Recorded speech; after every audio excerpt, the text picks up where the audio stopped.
Noah Cyrus live on Austin City Limits Radio from here at the Long Center. 2:30 on the American Express stage today at Zilker Park. The hardest part is the album, and we're going to start with my new friend Marshall. So I met Marshall a little while ago. Marshall, he's over there. I see him. If you're listening at home on the radio, Marshall is a dog. What kind of dog is Marshall? We don't know. Yeah, we don't really know. I guess with like a Maltese Shih Tzu, maybe there's some Terrier in there. I don't know. I got him on Craigslist, March of 2020. The world had just shut down, and I was like, I don't need another dog, but I do actually, because it's like a little boring in here with just me and Mello. Mello's my Bernedoodle. So yeah, we got Marshall, and he was like the perfect fit for our family. And now Marshall's a road dog. And now Marshall's a road dog. Mello's a bit bigger. We've got about 10 people, one bus. So 2 dogs would be really crazy. But Marshall is small enough to just cuddle up in my bunk with me. And everybody on the bus loves Marshall. He's a great road dog, actually. He's good. He gets a lot of people food. Yeah. Does he know, and this is weird, but I know of a couple road dogs that can do this. Okay. Does he tap the driver when he needs to use the restroom? Man, no, but he's got to learn. You hear that, Marshall? We got some training to do, buddy. Yeah. I think a combination of human food and treats might do that. Yeah, I saw some of the band members sneaking him off some burrito the other night. I was like, hey man, I gotta sleep with them. Can you not? Yeah.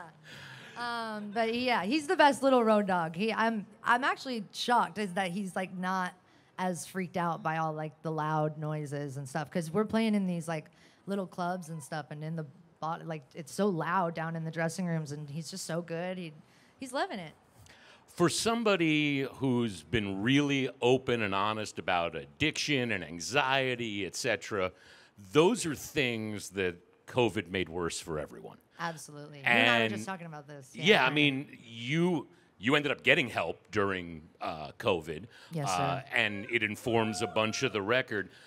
Being so open and honest about your situation, I imagine there's a lot of people, and I imagine this is the reason you're open and honest about it, there's a lot of people that come to you and tell you their stories and how it helped that you were talking about these things.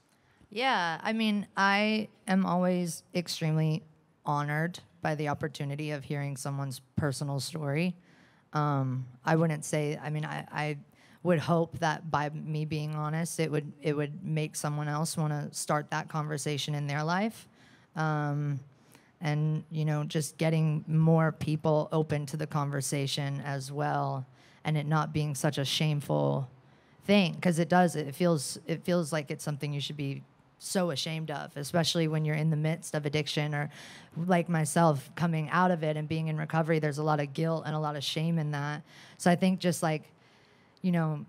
reducing the stigma around that conversation and making it more talked about and more open for every single person. And so I've been on tour for the past couple of days. We just started, and in the meet and greets and stuff, it's always just such a honor to get to hear someone's real story and really get to know them, and somebody just bears their entire life to you. It's pretty heavy at our shows, but I'm really honored and grateful that I have, my fans and people that I trust to share my struggles with or whatever I'm going through, and hopefully that inspires them to do the same or open up to people in their life. I internalize everything, so I know what it's like to struggle by yourself, even though you're not actually alone. It feels really lonely whenever you're by yourself in your mind, and I do that a lot, so I can really empathize, and I really understand people who are in the same boat. Is there still anxiety about performing? Do you get stage fright? Are you... you didn't seem to have it this morning. Not this morning, no. I mean, I think it depends. I have this thing. Before every single time I'm gonna go on stage, I get I'm almost positive I'm gonna pee my pants, but I don't. Thank God. So that's kind of a little. I think I get a little nervous right before walking on, but other than that, I'm once I'm on and I'm able to like start singing, the second I start singing, it kind of just all disappears. But I'm naturally just a ball of anxiety, walking anxiety. So yeah. I mean, on the other hand, the only thing you're doing this for, the only reason to get on the bus, the only reason to upend your life and spend it on the road is that exchange of energy with fans. What does that feel like when you're at the center of a really good show for you? What's that back and forth feel like? Well, I think on this round of, with this album and everything, for me, it's been amazing hearing people in the crowd singing back these new lyrics that mean so much to me and that really are so personal. So it's quite a fulfilling feeling, and it's something I'm extremely grateful. And I think it was a bit overwhelming, the feeling the other night, because I just felt so overwhelmed with like love and support, and also just there was this energy in the room where I felt like every single person was just on the same page and feeling the same thing and bearing their souls to each other. So I think it's a really deep connection that I get to have with these fans, and it's a really you feel it whenever you're in the room at one of the shows and every single person is singing these new songs. So yeah, it's a pretty surreal feeling as well, because I've had these songs to myself for a while. So to kind of hear people, to know that people are connecting and enjoying it and loving the music and being able to make it their own, is such an incredible feeling. Noah Cyrus plays the American Express stage at 2:30 this afternoon. She will also be both weekends on what they're calling the bonus track stage. There's some podcasting going on there, and you'll be part of Into the Multiverse Healing Through Music. Oh, yeah. And my guess is that you're one of those people where it's the cliche, but music saved my life. Yeah. That's the healing part of music, and I imagine you relate to that. Yeah. I mean, the creative process of this album, like I had majority of the songs written, but most of the production and really, really finishing the album came really shortly after I was starting my recovery process.